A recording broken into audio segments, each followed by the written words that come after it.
Ladies and gentlemen, it's Tito Clock. So please welcome your host, James Deacon. Hey guys, what's up? It's Tito Clock. How you guys doing? Are you doing well? Where are you doing it from? What's going on out there, Philippines, or wherever you might be in this infected world we live in? It's Tito Clock, everybody. Good afternoon. Welcome to the show. I'm feeling nice and cozy again in my little corner here. My new little setup this time. We got a microphone working. We got video. I even have a monitor. That's how organized we are today. See, we don't mess around over here. Actually, we do. We mess around a lot. We're just overly proud of ourselves when we don't screw it up too bad. And that's what happened today, right now. It seems like it's all working. We got the camera working out. We got the audio. Oh, yeah. I knew we forgot something. Next, we forgot something. We got cameras working, mics working. Forgot the host. Tita Steph. Tita Steph's not here today. But we knew that. We're just playing around with you. We actually did know that Tita Steph couldn't make it today. And that's because she had, I think she was in the middle of, she's doing something. And she can't make it. So instead of just skipping the show, which we wouldn't want to do, we thought, hey, let's come over here and just spend about an hour together. Even if it's an Ask Me Anything, I just love spending time with you guys. So especially in this new cozy setup where I got pillows, I got blanket, I got my drink over here. So why don't we do that, okay? I got a great little prize to give away as well. And this is from my personal stash. I have this really nice LED smart starter kit, smart lighting. So I think this is really cool because I already have this in the van.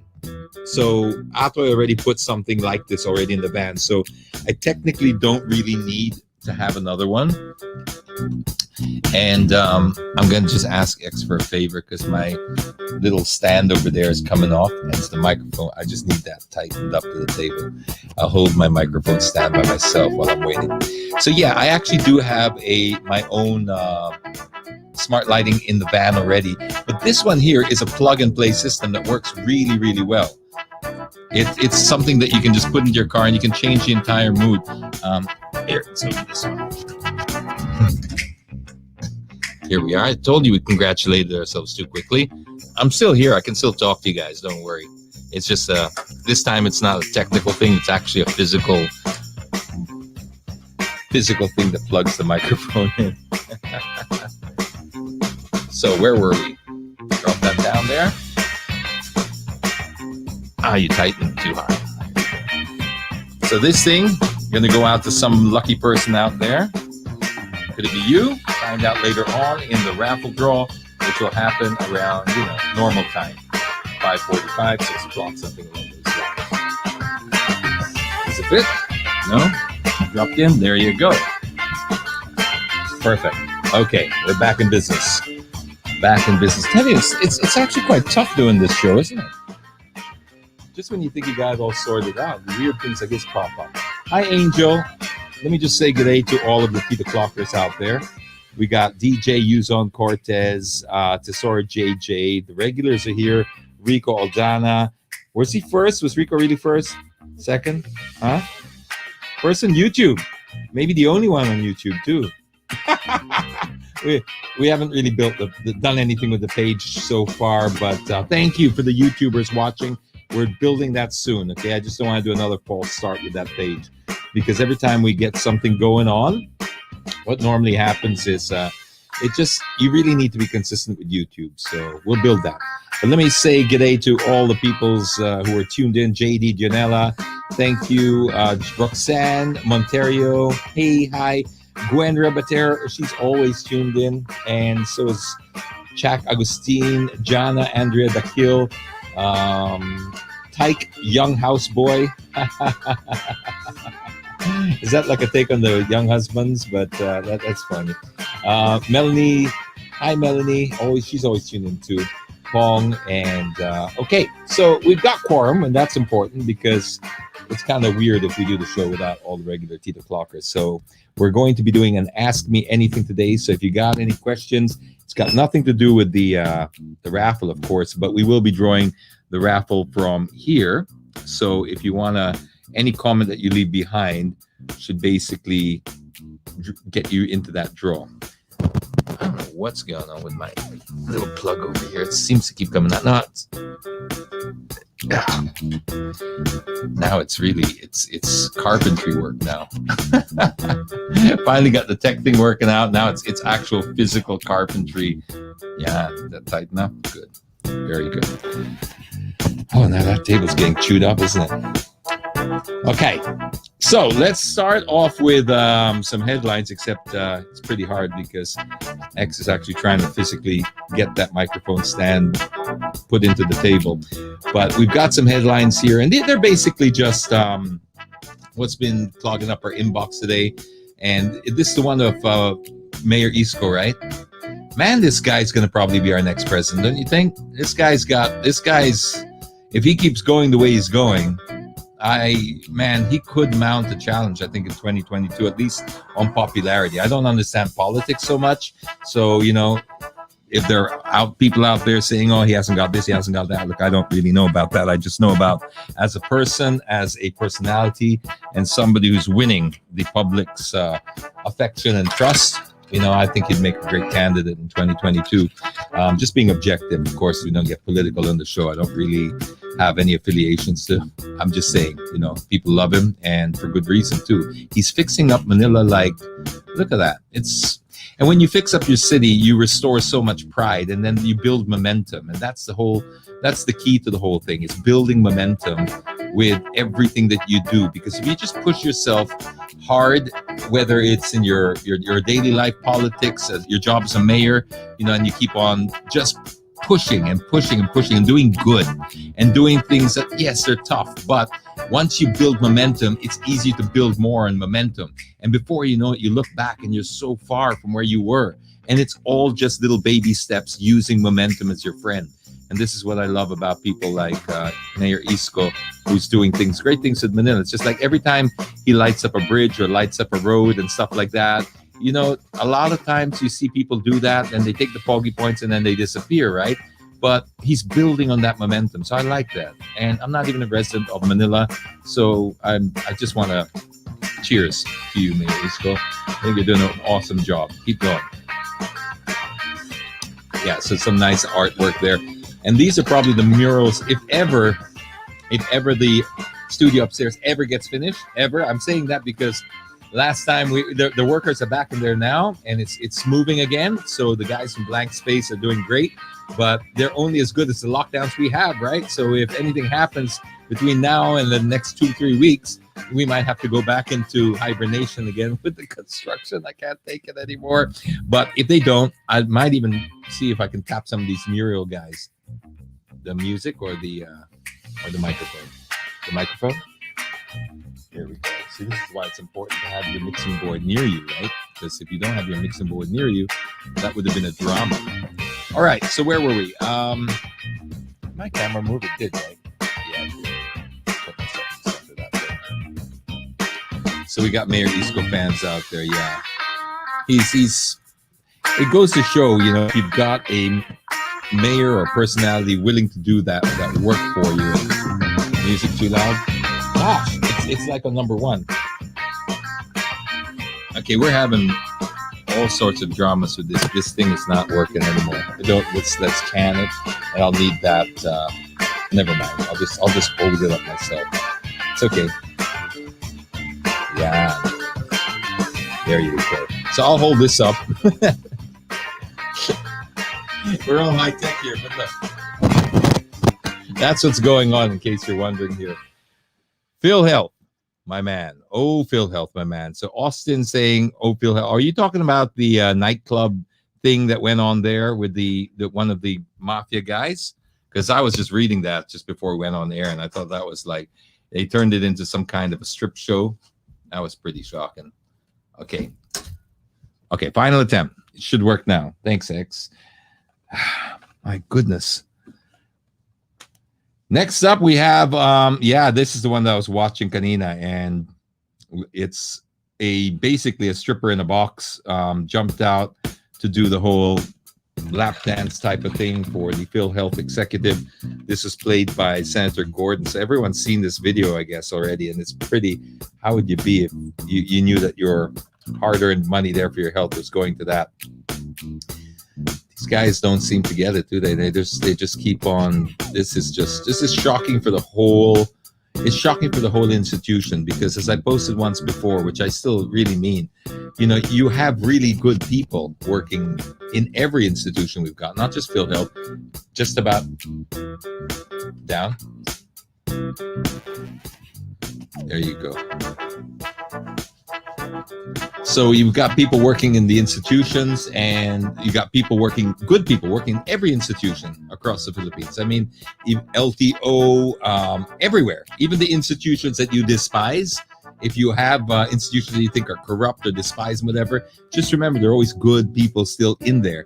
And so, I hate it because the whole institution is tainted because of the greed or incompetence or inefficiencies of the management and the directors of it. And then they're just dragging the whole institution to disrepute. And then you've got employees out there, hardworking, good people, who now have to wear that shame. That I've always felt for that. And I did the post not so long ago about it, because you get letters from people from PhilHealth, like employees, and you feel their pain because you feel their shame, and the shame that they have nothing to do with, because it's their executives, it's their greedy bosses that are putting them in this situation.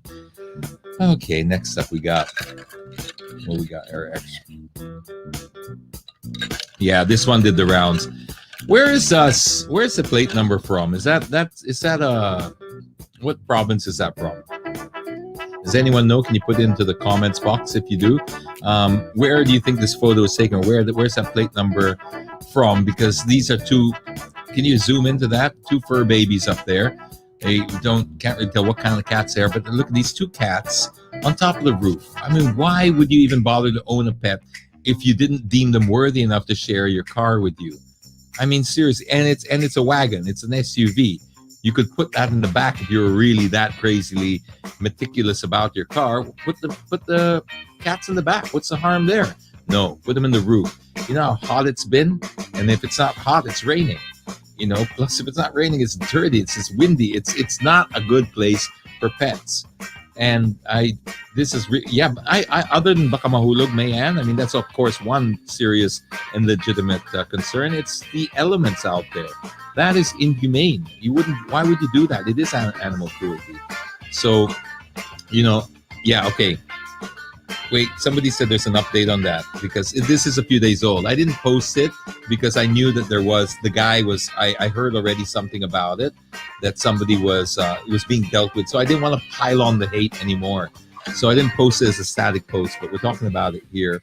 And I think because we got to remind ourselves, let's just be kind to animals. You can judge a lot about a human being on how they treat animals and how they treat people who have nothing to give them. Those are two ways you can really tell about a person's character. Cebu, somebody said? Central Luzon, yeah, starts with C. Yeah, so, I think it's more the Central Luzon area. I think Cebu's a different plate. But yes, thank you for that. But whoever it was, you know who you are. You've been identified. Please don't ever do it again. And I hope people are watching this never put their pets in situations like this. I was having... Oh, Anna Maria says, what can you say about the trending post about the Toyota Dasmariñas? Anna, you opened up a box of Pandora's box there. Let me just take a drink, get comfortable, and tell you a story. You ready? Okay. One, again, just for the record, I didn't post it anymore. And sometimes people ask, why didn't you post that or the Toyota Dasmariñas or all of these other things that are trending? As a basic rule, just if you care to understand the basic mindset behind what I normally post and don't post, is because by the time I got this post, it was already super viral, and I don't feel the need sometimes I would like to use the platform to raise awareness for certain issues. So sometimes it's a combination of that. So I'll raise awareness, but if there's already awareness, meaning it's already super viral, I don't see the need also to just use the platform to pile on the either hate or anger or whatever, because it's already been addressed. And then there's another system that I use. When something like this happens, I always ask myself, do I know the people involved, like Toyota? And the answer is, of course, yes. I mean, we know them very well. So the professional and polite thing to do, I believe, is to send it straight to Toyota, which I did. Immediately after I got it, I sent it straight to Toyota. I said, are you aware of this? They looked into it. They said, wow, okay, we're on to it right now. And they got onto it within minutes. And believe me when I tell you, they were onto it. They are onto it. And the sanctions and the penalties and the way they're going to deal with this, Toyota Dasmariñas will never do this again. I guarantee you that. So that's one thing I wanted to explain. The story, though, I wanted to tell you. So just to wrap that up, they are being dealt with, and they're being dealt with by the Toyota Motor Philippines executives, and it's not going to end pretty for them because Toyota are so strict when it comes to this. So they do their standards with the dealers, but sometimes something's sneaking through the cracks, and this is an obvious example of that. And so now they're going to have to pay dearly for this.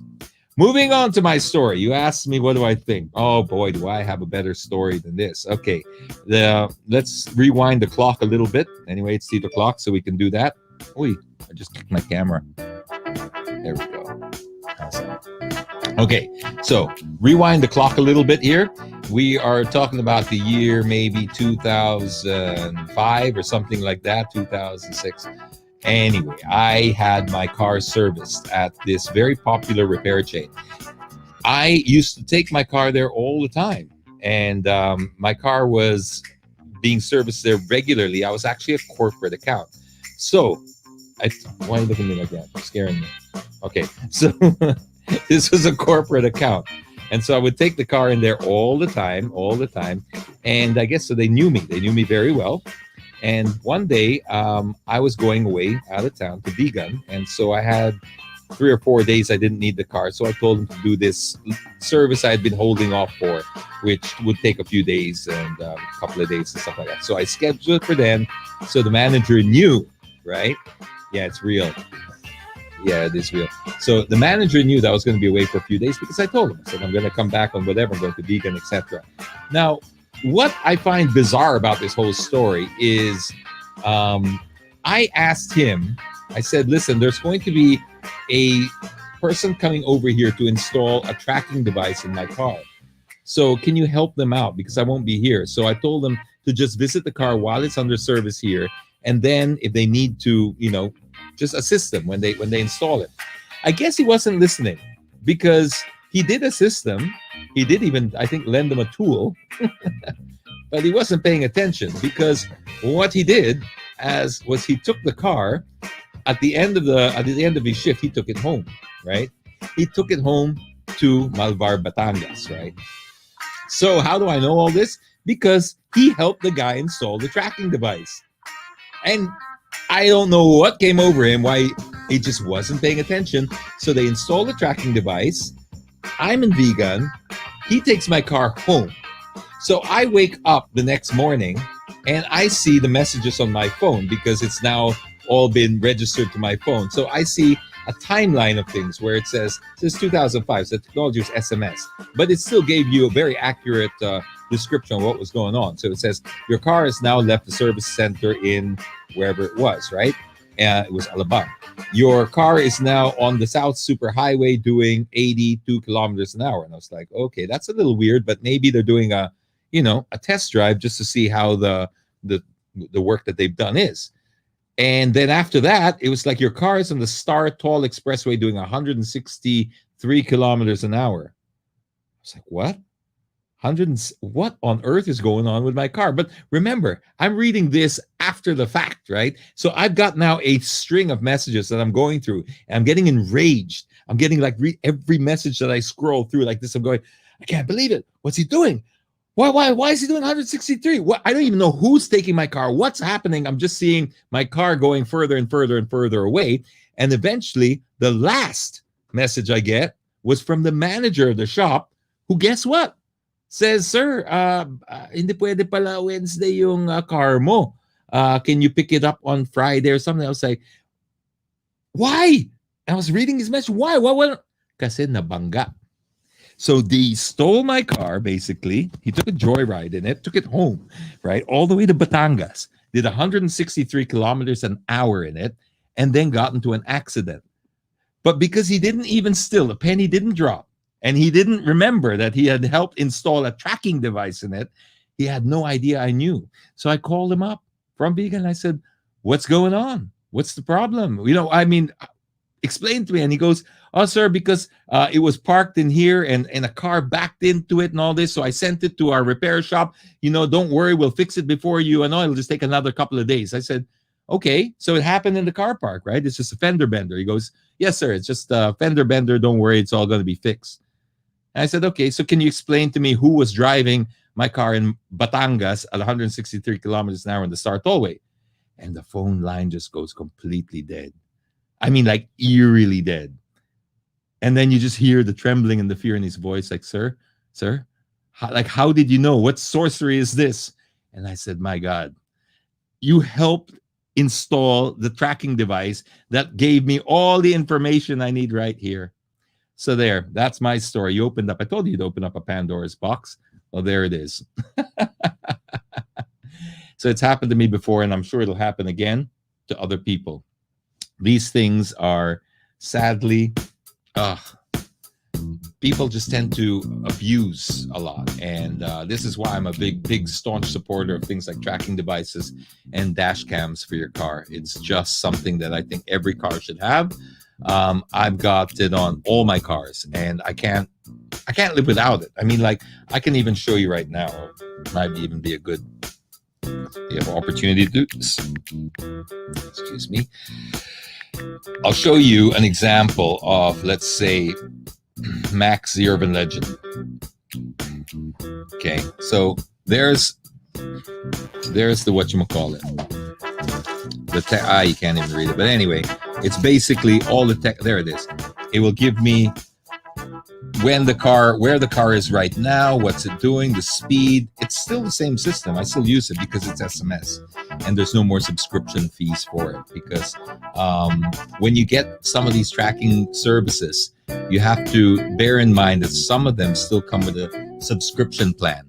And that means it can get very expensive because you buy the unit and then you'll have to pay $500, $600, $700, $800 for like a call center a month to manage that. So that's where it can get tricky. So make sure if you are looking at a tracking device, get one that is no longer has a subscription on it, because it can get very costly. You don't need it all the time. But this one, I just put like a 299 peso SIM card in it. So it has Unli. And because it's wired into the car, you don't have to change the battery ever. It will just work on the battery of the car. And that way I can check on the car anytime. I know exactly where it is, and helps me out a lot. So consider it if you are fussy about your car. Because another car got stolen. This is another piece of big news. Another car got stolen in Ayala, Alabang, and it was a Jeep Wrangler, and I think they caught the guy. And yes, it's a prepaid SIM, Dennis. They caught the guy, and I think they believe it's the same guy that was bouncing checks for the watches that they caught. I'm not sure. If anyone can confirm, that would be great.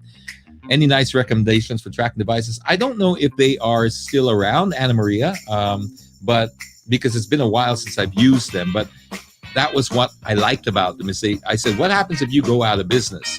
It's a legitimate concern, right? What happens if I spend this money and you're gone next year? They said, well, the beauty of it is it will be there for so long as we still have satellites in the sky and you still have cell phone reception.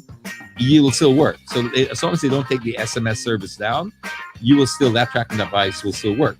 So look for a company called Tramigo, Tramigo. If they're still around, they were the ones that did it for my car, and I really am happy with it. All my cars have it, like I said, and it's pretty reasonable, especially the fact that you control how much you spend. Thanks, X, for putting that up. Okay, who else we got there? Let's answer some questions now. If you still got headlines will do, but I like the questions. They're fun. They're funnerer. I just think they're more personal. Let me have a drink. Wait. Okay, Giancarlo Mata. Oh, he's from YouTube. Look, he's one of our 2 YouTubers. More naman. Five naman. John Carlamata just wants to say thank you, James. My wife won a Samsung phone in one of your giveaways. She's still using it up to now. Thank you. Was she the one that I gave it to in the motor show in Mias? Was it a Note 9 or something? It was that the same one, because I try never to forget a raffle winner. You know why? What's my secret to remaining cool and calm in the pandemic? I'll tell you in a bit, Annalisa. I just want to answer why I don't forget raffle winners, because a lot of people ask me about the raffles, and the raffles, I've said this before, and I'll continue to say it. When you're part of somebody's joy and you have a direct involvement in that pure joy, I mean, we're talking genuine, sincere joy. There's nothing more rewarding than that. And the raffles are so pure because we ask nothing back in return. And that's why it's so nice to meet the winners. It's because they really, it makes you almost see the faith in humanity being restored in that very moment. Because in this day and age, every time you get something, you normally have to give something back. And that something can be worth a lot more than what you actually receive. I mean, I know a lot of raffles that will ask for, like, okay, all your data, like the page, share the page, tag 10 friends, all this. Who's getting more out of that? That's not you. You're giving up all your privacy. You're giving up all your information. You're giving up a lot for the chance to win. But who's really winning in the end? The data gets, who knows where that data ends up. So in the case of how we do our raffles here, we never make any exceptions. It's a hand up at the most. And the only reason we ask for a hand up is there's really literally no other way to draw it. We need some kind of venue to draw it from. So it's either the comments or the likes. And I just hate asking for likes because I think that's cheesy. So put your hand up and you're automatically in, and that's it. We will never bother you. We'll never ask you. We'll never sell any data because it's just a comment. That's it. So that's why when I meet the raffle winners and they realize that when they get it, there's still no scam. It's so wonderful. It really is. It leaves me glowing. It leaves me glowing for at least, an hour or two after that. And I never try and forget them. Okay. There were a couple of questions I missed there. There were some really good ones there. No, Annalise asked, how do I stay calm and, what was the other word? Cool and calm. Okay, this is a perfect opportunity for an endorsement for Mr. Cool. Hand me a bottle. I'm just kidding. But, it's my new endorsement, so I'm really happy. Mr. Cool.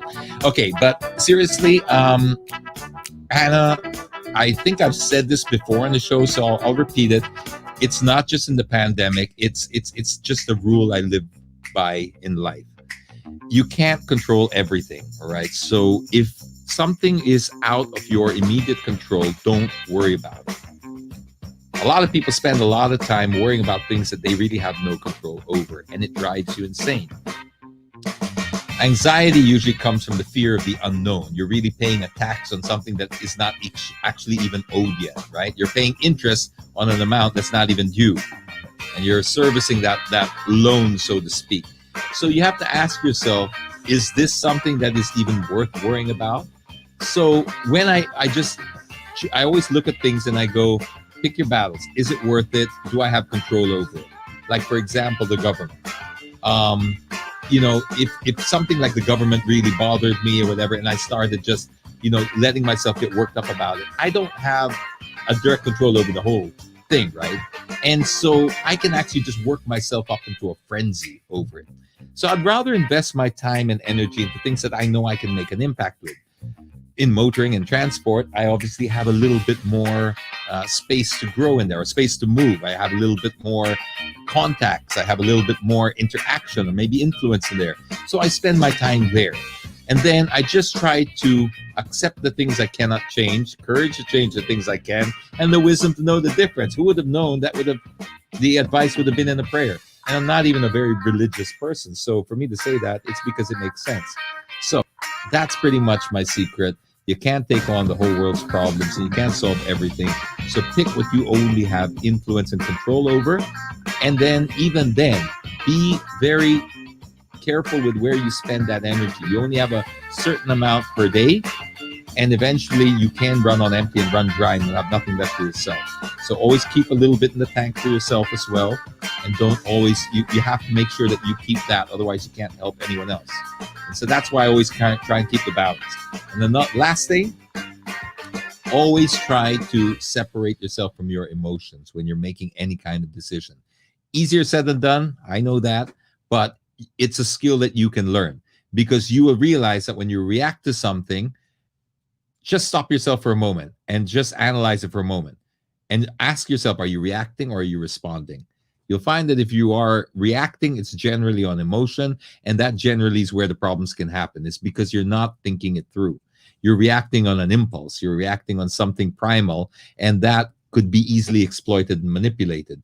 A lot of people know how to use that now against you. So this is why they attack you there. They come up with this clickbait headlines, things to enrage you, outrage you. And you'll notice that the primal fears, our primal emotions are what they attack. Fear, xenophobia, hate. These are the easiest ones to activate, and they're the easiest ones to manipulate, because people always fall for it. So always ask yourself, every time something gets your goat, something really riles you up, you start feeling your blood pressure rising, just take a deep breath and don't react muna, okay? Put yourself in a situation where you can take some time to respond. That's the key word there, because you will soon learn and see the pattern that people tend to be using things to try to get something out of you. They'll use your emotions perhaps to hit their enemy or something like that. They'll come up with a clickbait headline to get you riled up about something so that this person's hated on. They're using you for that. Don't be used. Be smart. You know what? Your attention is now the most valuable commodity there is now on the planet. More valuable than oil, more valuable now than data. I mean, data is already pretty valuable, but your attention is the highest, they say right now. So be careful who you give it to. And thank you for giving it to me today. And bye, Mr. Cool. There you go. Bam. There's quick endorsement. Cheesy. All right. Thank you very much, Anna. Music. Yes. I just didn't want to lose my train of thought when I was talking there. Okay. We got music going on. More questions. New drive here. Any tips? Jesseline, yes. First, make sure that you know all the road rules. Safety first. Okay, number one is it's always safety first. You have to treat driving like you are using a weapon of mass destruction. It's no different to a gun. It's no different to anything like that, because in the wrong hands, a car can cause a lot more damage than a handgun. So always keep that in mind. Always keep that in mind, because it's when you take things for granted like that, and you just get into autopilot mode, you start texting while you're driving, etc. Boom, that's when accidents happen. Nobody that I've ever spoken to or read about or heard about has ever had an accident, come out of an accident saying, yeah, I saw that, I could expect that. No, they never woke up that morning knowing that they were going to have an accident. Never. And in fact, usually that's what leads to it, is because they get kampante. So never drop your guard. Look at driving, give it your 100% attention when you're in the car. You can listen to music, of course, that's not a problem, but your eyes have to be fixed on the road, and your hands have to be on the wheel, and you have to be committed to that task. It is not a menial task. It is something that could change your life forever, and it could end your life in an instant. So please, as how do you call it, as common as it seems and casual as it seems, it's still something that needs your full attention. So please, just remember that, if nothing else. Microchip, not yet. I'm scared.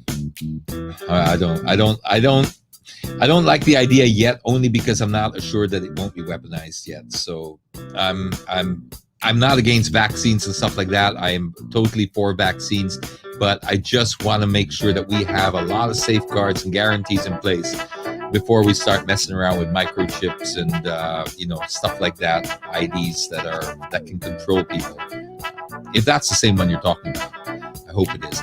Tito James, just want to ask if you recommend the BRV 2020. No, I don't. I would definitely go for the Suzuki before that. I would definitely even go for the Rush before that. Definitely the Suzuki is worth your a look, at least. Take a look at that. And the only reason I say that about the BRV is I like the general design, I like the overall look, but they have these issues at the moment with their fuel pumps, and this can be a real hassle for you because they said they fixed it, but they said they fixed it a couple of times and it wasn't fixed. So it's the kind of problem that can leave you totally stranded. When you load up gas, pull into a gas station, load up gas, and then you turn your engine off and then you turn it on again, you won't be able to start it for a while. And it could take, you could be stranded, right? And if you got something important to do, if you're in a bad neighborhood, this could end up very, very bad. Now, the reason it upsets me is because I did write to Honda. I spoke to them. I didn't write to them. I called them and I told them, and then I sent them a message and all this, telling them about this issue. And it was the way they handled it that really turned me off the whole brand, to be honest, because I've always been a Honda fan. I've always think that, and I still think that their cars generally are good, but they're losing their footing because other cars are getting better. So yes, they have a good product, but it's not enough to have a good product these days. You have to have a great one because there's just too much competition around. So when Honda handled it like that, it left a very sour taste in my mouth, because when you buy a car, it's not just the mechanical experience you're after, it's the overall ownership experience that you're really paying for. Think about it. Any Chinese brand could give you the mechanical experience that you're looking for, anyway, at half the price. It's the ownership experience that you're looking for. And ownership experience comes from a lot of things. It comes from, obviously, parts, service, and all that is very important. That's one. But it comes also with a sense of pride and a sense of, I have something that, you feel like you have an edge over everyone else. That's what gives you the feeling of premiumness, right? And that's what brands spend a lot of money on. So when you have situations like your brand not coming forward and fixing a problem that is literally putting the safety of their customers at risk, and they don't take that seriously, and then on top of that, not just don't they take it seriously, they end up sharing your message and mocking you to other journalists to just, I don't know for what reason, but it ended up like that. Screenshots were sent out and painted out to be like, look at this guy, who does he think he is, bullying us, asking us to fix a problem, doesn't he know that? And I was like, wow. And then some other journalist started writing about it to make a name for himself, trying to make gulo with all of it, and it totally backfired, but it left a horrible taste in not just my mouth, but everyone else who was watching that conversation, because they still didn't fix it, and this was coming from their BRV club. Now, these are already your ambassadors. These are unpaid ambassadors. Perhaps the most authentic and genuine ambassadors you can get for your brand are people who set up their own club, recognized club. And the BRV club had been saying this problem to them for a while, and it was falling on deaf ears. That's when they came to me. I brought it up with them. Instead of them just addressing it, they turned around and mocked it and just said, look at this influencer trying to bully us. And bullying, I'm just bringing to your attention a problem that needs addressing right now, because it's been months and months and months and you haven't been addressing it. So that's why I lost faith. And that's the long story to a very short question. Tips for newbie drivers. They did, Mel. They did. And I think they finally eventually, I know that they finally eventually this year called a recall on it. So the very thing that they were mocking me about, saying, what, do you think we can just call a recall on this, is what the journalist was saying. What you expect that because you say something, they're going to do a recall? I was like, absolutely not. I was just saying that this problem needs to be fixed. Well, guess what? They have to call a recall on it globally. So anyway, this is why the ownership experience is so important. This is why every time I talk to people about cars, it gets the conversation ends up very long. And this is what kept me in business for a long time, is answers were never black and white, yes and no. And this is what I loved about my job, and I still love about it, is it creates a conversation, because cars became such a personal purchase, right? They're a representation of who you are. For many people, I mean, I know some people just look at it strictly as transport, A to B, but a lot of people, especially guys, they tend to look at their cars as an expression and extension of themselves. So you really want to make sure that you're with a brand that you identify with, that's going to be there for you, make you feel good, and give you that satisfaction. And this, for me, is actually one of the big differences, let's say, between MG, right, and the rest of the other counterparts in the same space, because MG is built in China and it's owned by a Chinese company with joint Oh, so then a lot of people say, okay, well, you've got other Chinese brands that are a little bit cheaper. Let's go for that. But the reason I like, let's say, something like an MG is because of the historical value of it. Now people say, well, historical value, what's that worth? Well, it's worth pride. It's worth passion. It's worth, that's part of the ownership experience. You identify with the brand. And that's what makes it a little bit more special. You see, if you just buy it for the mechanical experience, by all means, there are probably cheaper options. But a car is a relationship. I mean, think about it. Not just you have to spend the next 5 years or so with that car. You got to pay that car off for 5 years or so. You've got to also live with that car, and you have to live with the casa.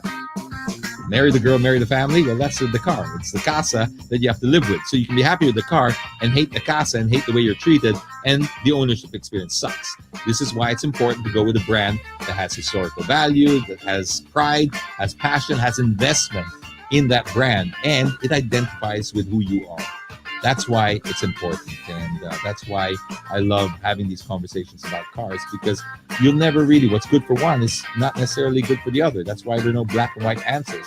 If there were, I'd be out of a job, or I would have been when I did this full time. Okay, next.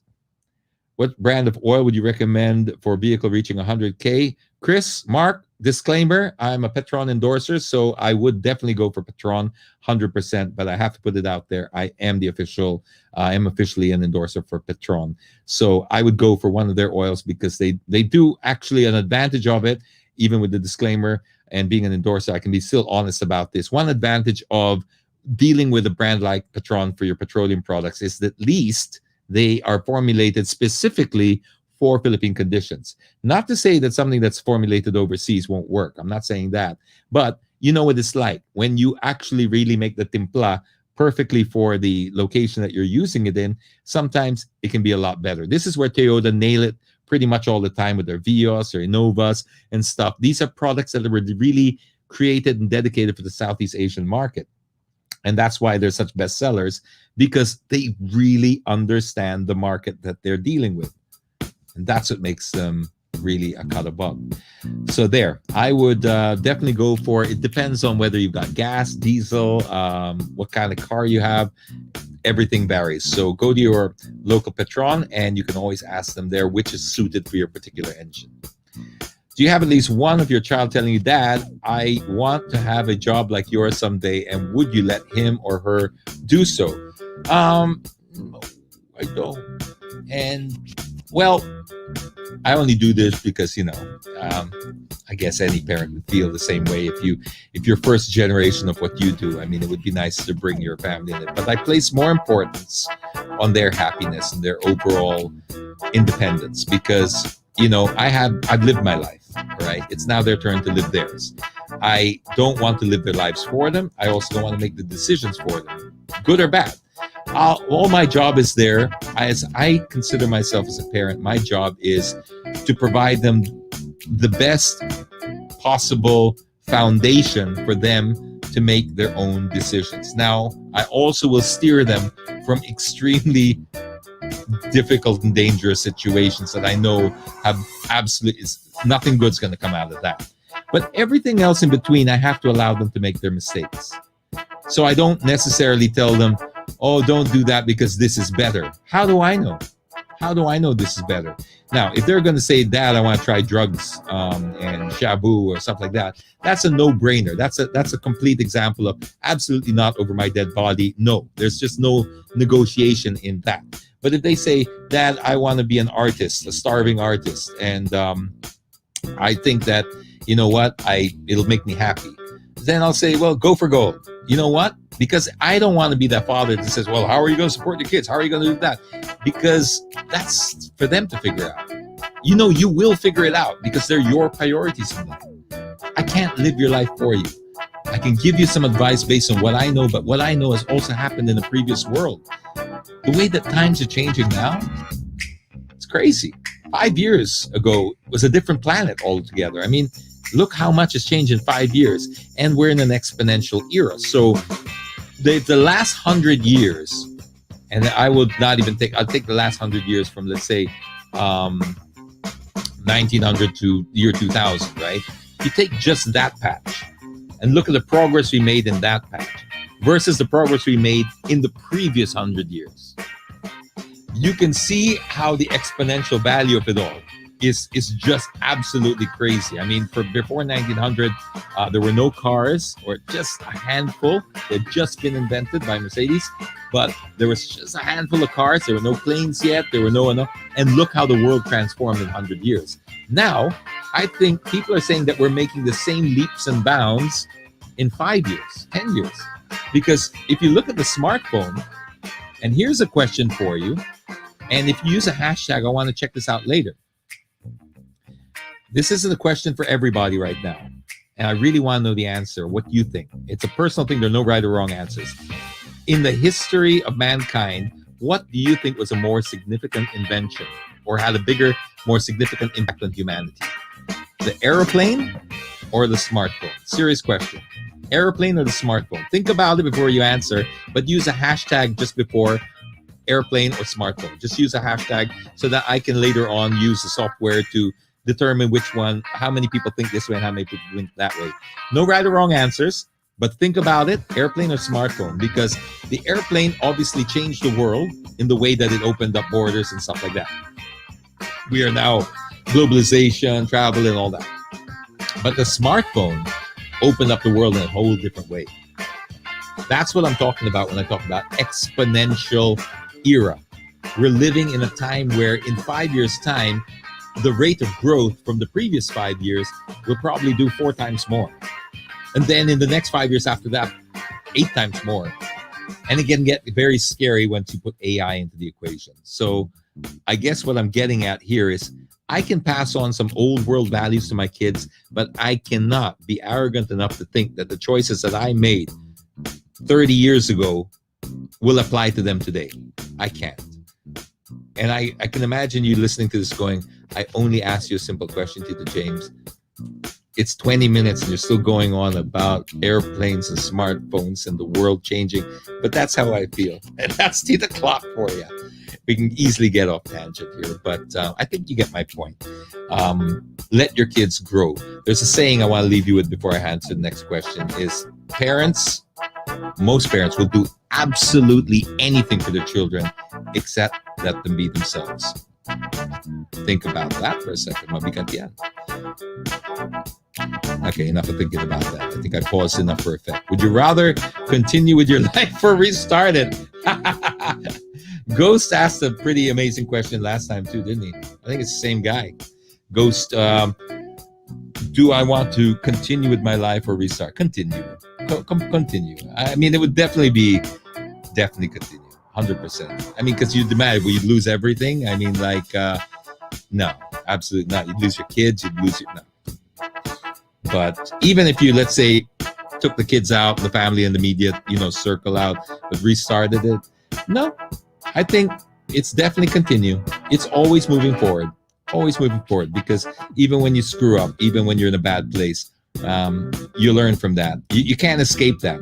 This is what normally people get caught up with, is they try to avoid problems. They try to avoid failures. That's the key, is to manage them, not avoid. You cannot avoid.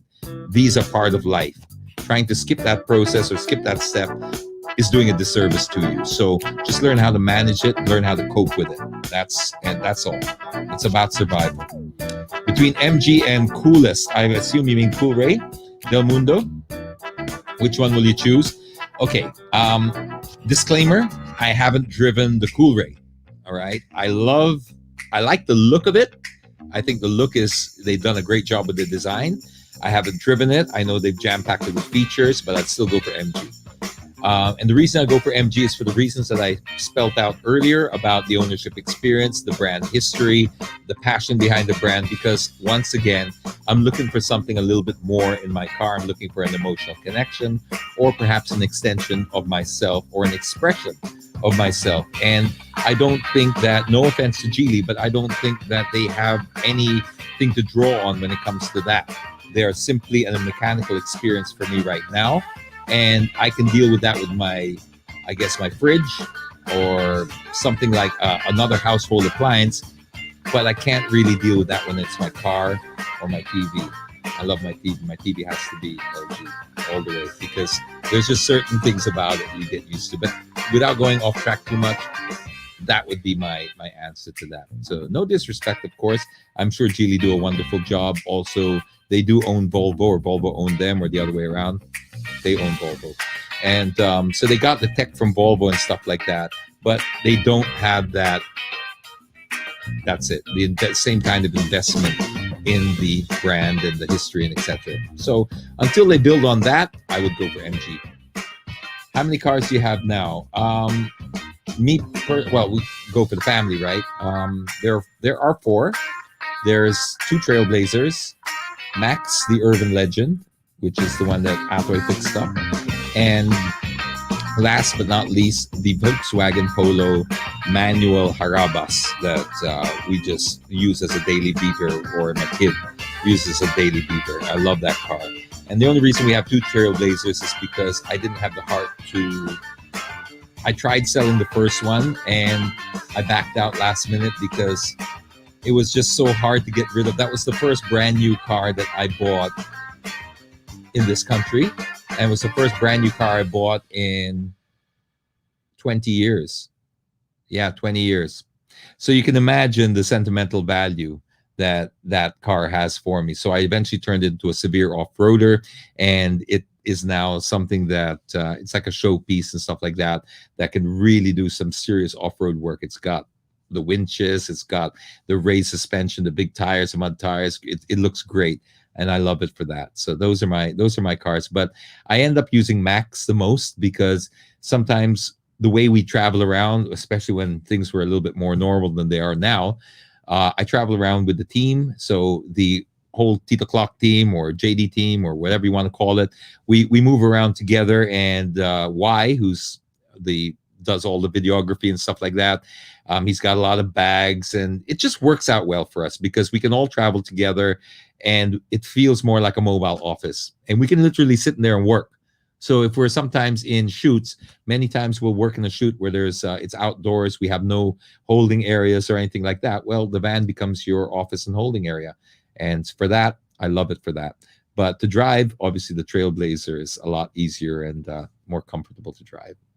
What can you say about the changing of concrete barriers to steel bollards? I think it's safer in the way that you'll probably reduce the accidents simply because of the fact that the footprint that they have on the road is a lot less.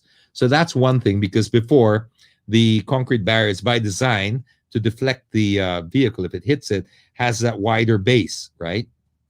That can be deceiving. I'm not giving excuse for the bus drivers, because if you can't see it, you shouldn't be driving a bus. But they tend to hit that because they're high up and they see the top of the barrier, and they don't see the bottom, and then they clip the bottom, and then that happens. So this being a stand-up sort of bollard, you reduce that risk. Having said that, I don't know the full effect of what will happen if a bus hits that. Will it have an accident within the lane because there's no give anymore because it's cemented down, versus the effect of the concrete barrier flying away and hitting other cars, which we've seen happen. So personally, I'm leaning a little bit more towards the steel bollards, but if you had me make a real vote for it, I would vote 100% for smarter bus drivers and just smarter drivers in general. And it's easier also to put the reflective paint onto these steel bollards. So I hope that they continue to put reflective paint, because that is also an issue as well. Not to say that, people are hitting this during the day. So it's not, you can't blame it always on the barrier or the paint. People are hitting this in broad daylight. So, but you will reduce it a little bit if you have that painted and reflective paint. Okay.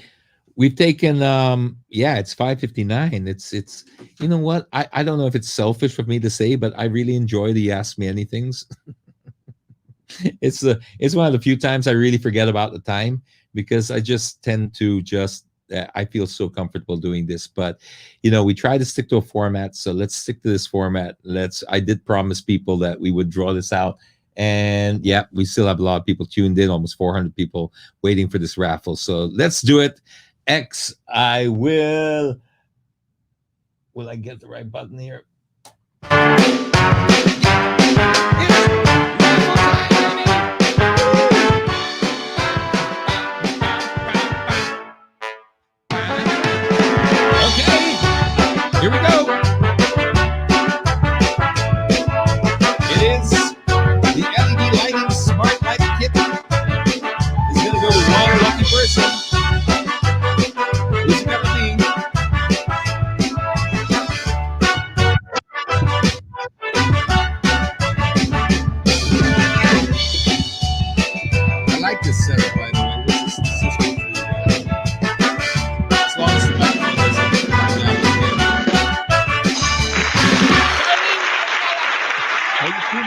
Charlene, are you tuned in? Tell us if you're tuned in. Are you tuned in, Charlene? I thought I did see her before, but if she's there, pop us a message. If not, send it to our DM. You've got 24 hours to claim this. So I hope we hear from you soon, Charlene. To everybody who's tuned in, you guys have been absolutely awesome. I hope you don't get too bored of the Ask Me Anythings because, I just love doing them. And I also want to make sure it doesn't have to be about, obviously, me. I want it to be about stuff that you want to know about. And if I don't know the answers, I'll always try to do it and research it and then tell you about it the next day or so, especially for the regulars. So thanks so much for tuning in again. It's been an awesome hour. I love you all. It's been great. I'll look forward to seeing you again tomorrow. Till then, be kind to one another and wash those hands. Bye, guys. Fancy meeting you in my internet. Couldn't help but notice your smile while everybody else around us is surfing about. Can we just stop and chat a while? Get away from these gray and boring, lonesome days of our quarantine. Early yet to say what lies ahead. It's just the first day of the rest of our lives. Love could be waiting at the end of this quarantine. Let's stop and talk a while. Let's stop